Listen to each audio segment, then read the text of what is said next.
Ang dami nga talagang naghahanap ng bahay na malilipatan mo na kahit nagka-down payment ka pa.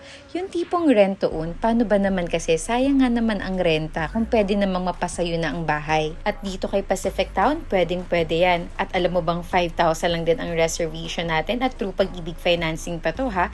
Plus, may fence and gate na rin upon turnover, kaya less hassle on the renovation part. Last 10 units na lang tayo, kaya wag mo nang palagpasin to. Hi everyone, it's me again, Kiara Pepita Sabida for another quick house surf. For today, I'm gonna show you our Pacific Town project here in Cavite. Pwedeng-pwede to sa mga virtual assistant kong client, OFW, locally employed at self-employed na naghahanap ng additional investment na pwedeng parentahan. What you see in this video is the actual turnover, kaya sulit na sulit talaga. 10,000 lang estimated monthly amortization, required income naman ay 29,000 basic pay at pwedeng-pwede mag-co-borrow. So paano? Tara, tripping na tayo. Link in bio or call our messages in our Viber, WhatsApp at IMO number. See you soon at paalam!